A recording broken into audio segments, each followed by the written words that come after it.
Hi ಎಲ್ರಿಗೂ ನಮಸ್ಕಾರ. ವಸಂತ ಕನ್ನಡ ವ್ಲಾಗ್ಗೆ ಸ್ವಾಗತ.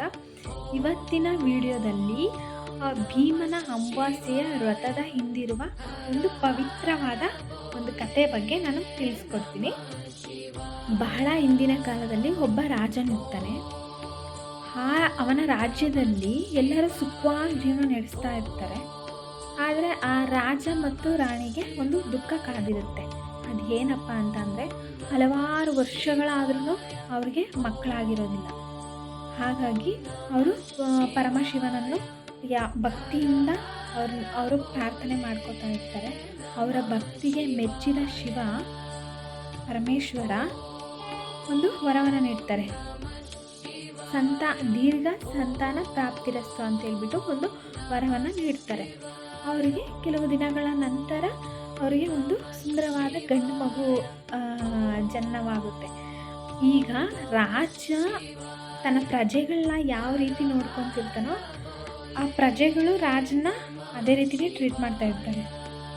ಆ ಗಂಡು ಮಗು ಆಗಿರೋ ವಿಷಯ ಕೇಳಿಬಿಟ್ಟು ಆ ರಾಜ್ಯದಲ್ಲಿರುವ ಪ್ರತಿಯೊಬ್ಬರೂ ಹಬ್ಬದ ರೀತಿಯಲ್ಲಿ ಒಂದು ಸೆಲೆಬ್ರೇಟ್ ಮಾಡ್ತಾ ಇರ್ತಾರೆ. ಹಬ್ಬದ ರೀತಿಯಲ್ಲೇ ಚೆನ್ನಾಗೆಲ್ಲ ಖುಷಿಯಿಂದ ಆಚರಿಸ್ತಾ ಇರ್ತಾರೆ. ಆಗ ಕೆಲವು ದಿನಗಳ ನಂತರ ಮಗು ಸ್ವಲ್ಪ ಬೆಳೀತಾ ಇರುವಾಗ ಅರಮನೆಗೆ ಒಬ್ಬ ಮಹರ್ಷಿ ಬರ್ತಾರೆ.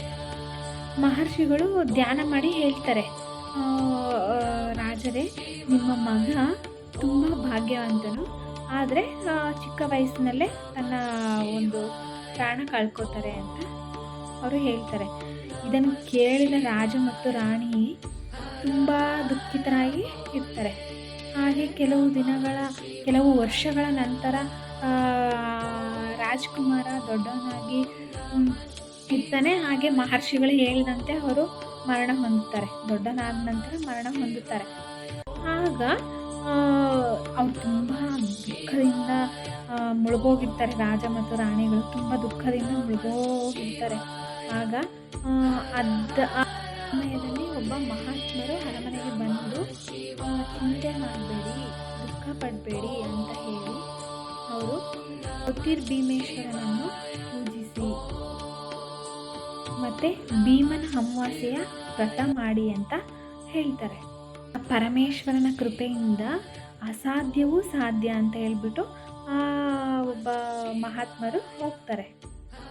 ಆ ರಾಜ ಮತ್ತು ರಾಣಿ ಪೂರ್ಣ ನಂಬಿಕೆಯಿಂದ ಆ ವ್ರತವನ್ನು ಆಚರಿಸ್ತಾರೆ.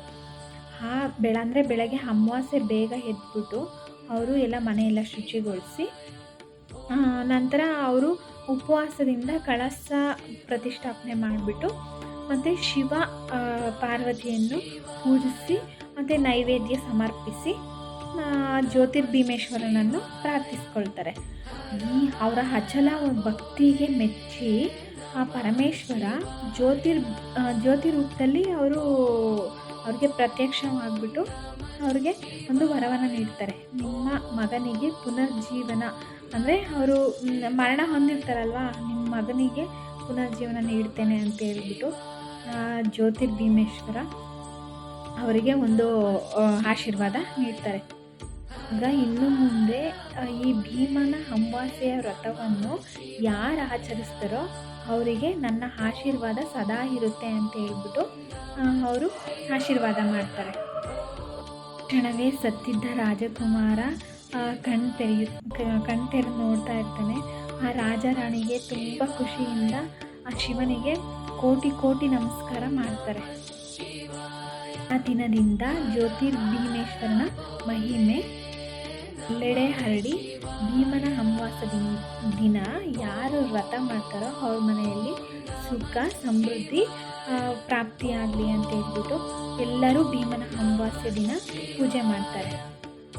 ಕರ್ನಾಟಕದ ಅನೇಕ ಮನೆಗಳಲ್ಲಿ ಭೀಮನ ಅಮಾವಾಸ್ಯೆ ವ್ರತವನ್ನು ಶ್ರದ್ಧಾಭಕ್ತಿಯಿಂದ ಆಚರಿಸ್ತಾರೆ. ಶಿವನಿಗೆ ಭಕ್ತಿ ಮುಖ್ಯ, ಅಂದರೆ ಪರಿಶುದ್ಧವಾದ ಮನಸ್ಸಿದ್ರೆ ಶಿವ ಹೊಲಿತಾನೆ ಅಂತ ಹೇಳ್ಬಿಟ್ಟು ಒಂದು ಕತೆ. ನಿಮಗೆ ಈ ವಿಡಿಯೋ ನಿಜವಾಗ್ಲೂ ಇಷ್ಟ ಆದರೆ ಸಬ್ಸ್ಕ್ರೈಬ್ ಮಾಡಿ. ಧನ್ಯವಾದಗಳು.